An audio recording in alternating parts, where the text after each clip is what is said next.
Academy. So இந்த வீடியோவில் வந்து பார்த்தீங்கன்னா இப்போ ரீசெண்டாக வந்து டிஎன்இபியோட ஜாப் பற்றி ஒரு அப்டேட்ஸ் வந்து லைக் லெஜிஸ்லேட்டிவ் அசம்பிளியில் வந்து சொல்லியிருக்காங்க. ஸோ அவங்க என்ன பண்ணியிருக்காங்கன்னு பார்த்தீங்கன்னா லைக் டிஎன்இபியில் வந்து 2558 2558 காலி பணியிடங்கள் வந்து என்ன சொல்லியிருக்காங்கன்னா நிரப்பப்படும் அப்படின்றதுன்னு சொல்லியிருக்காங்க. ஸோ இது எது மூலியமானா டிஎன்பிஎஸ்சி மூலியமா நிரப்பப்படும் தான் சொல்லியிருக்காங்க. ஸோ இப்போ நிறைய வீடியோஸ் வந்து இருக்கும் லைக் 20,449 வேகன்சிஸ் வந்து ஃபில் பண்ண போகிறோம், இல்லை ஆல்மோஸ்ட் 5,000 ப்ளஸ் வேகன்சிஸ் வந்து பெண்டிங் இருக்கிற கேங்மேன் வந்து லைக் போஸ்ட் பண்ணிடுவாங்க. ஸோ ரிமைனிங் வந்து ஒரு 15,000க்கு வந்து வேகன்சிஸ் வரும்னு எதிர்பார்த்துருப்போம். பட் கவர்மெண்ட் என்ன பண்ணியிருக்காங்கன்னா 2,558. ஸோ யாருக்கெல்லாம் கன்ஃபார்மாக எக்ஸாம்ஸ் வரும், யாருக்கு வந்து லைக் டவுட் லிஸ்ட்டில் இருக்குன்றதை தான் இந்த வீடியோவில் வந்து பார்க்க போகிறோம். First of all TNEB recruitment வந்து அவங்க ஆல்ரெடி அனௌன்ஸ் பண்ண கேலண்டர் இதுதான், சரிங்களா? இதில் இந்த 12,500 இருக்குது பார்த்தீங்களா? ஸோ இது வந்து இப்போதைக்கு வராது, ஓகேங்களா? ஸோ இப்போதைக்கு அவங்க எடுக்க மாட்டாங்க. ஸோ இதில் வந்து யாருன்னா ஃபீல்டு அசிஸ்டண்ட் வருவாங்க ப்ளஸ் ஆசஸர், சரிங்களா? ஸோ இவங்களுக்கு இப்போ வரைக்கும் வந்து பார்த்தீங்கன்னா ஒரு கன்ஃபார்ம்டாக வந்து எடுப்போம் எடுக்கலன்றதை வந்து அவங்க சொல்லலை, சரிங்களா? ஸோ ஃபீல்டு அசிஸ்டன்ட் இருந்தவங்க ஐடிஐ முடிச்சிருக்கணும், ஆக்சஸர் any degree.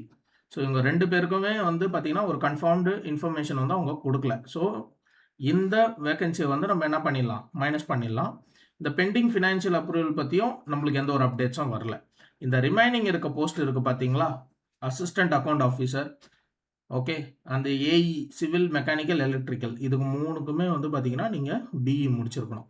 Civil mechanical electrical. Technical assistant electrical and மெக்கானிக்கலுக்கு வந்து டிப்ளமோ,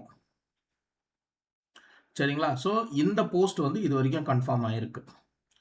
அது தவிர்த்து junior assistant accounts BCom, so இவங்களுக்கு 435 வரப்போகுது. அது இல்லாமல் டெஸ்டர் கெமிஸ்ட்ரி 94 வேகன்சிஸ்.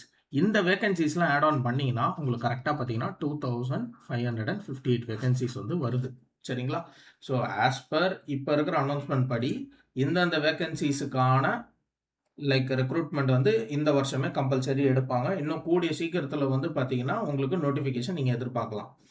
ஆல்ரெடி வந்து பார்த்தீங்கன்னா அவங்க டிஎன்பிஎஸ்சி இந்த மோடில் தான் எடுக்க போகிறேன் அப்படின்னும் போது ஆல்ரெடி டிஎன்பிஎஸ்சி சிடிஎஸ்சிக்கு ஒரு பர்டிகுலர் சிலபஸ் வந்து படிச்சிருப்பீங்க ஃபார் ஏஇஆர் இருக்கட்டும், அண்ட் தென் வந்து பார்த்தீங்கன்னா டிப்ளமா லெவலுக்கு வந்து ஆல்ரெடி வந்து ப்ரிப்பேர் பண்ணியிருப்பீங்க.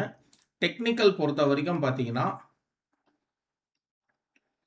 ஸோ டெக்னிக்கல் பொறுத்த வரைக்கும் பார்த்தீங்கன்னா உங்களுக்கு கம்பல்சரி வந்து பார்த்தீங்கன்னா இந்த டிஎன்பிஎஸ்சியோட சிலபஸ் ஆல்மோஸ்ட் 70 to 80% வந்து சேமாக வரதுக்கு வாய்ப்பு இருக்குது. ஸோ ஆல்ரெடி இதுக்கு வந்து ப்ரிப்பேர் பண்ணிட்டு இருக்கீங்க.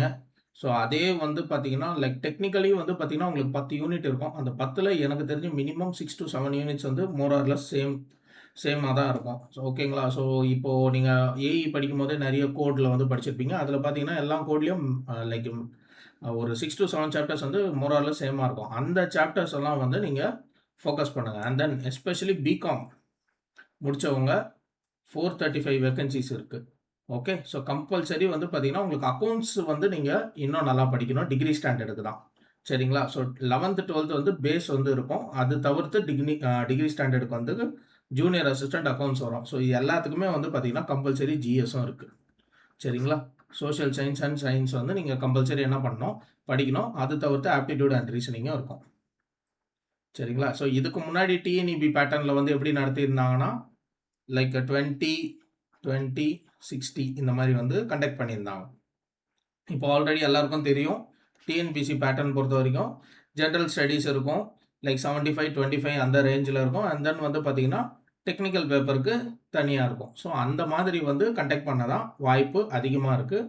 அண்ட் தென் யாரெல்லாம் ப்ரிப்பரேஷன் ஸ்டார்ட் பண்ணலையோ ஸ்டார்ட் பண்ணிவிடுங்க. இல்லை ஆல்ரெடி சிடிஎஸ்சிக்கு ப்ரிப்பேர் பண்ணியிருந்தவங்க இன்னும் நல்லா ப்ரிப்பேர் பண்ணிவிடுங்க. இந்த வேகன்சி கூடிய சீக்கிரம் எக்ஸ்பெக்ட் பண்ணலாம், ஓகே?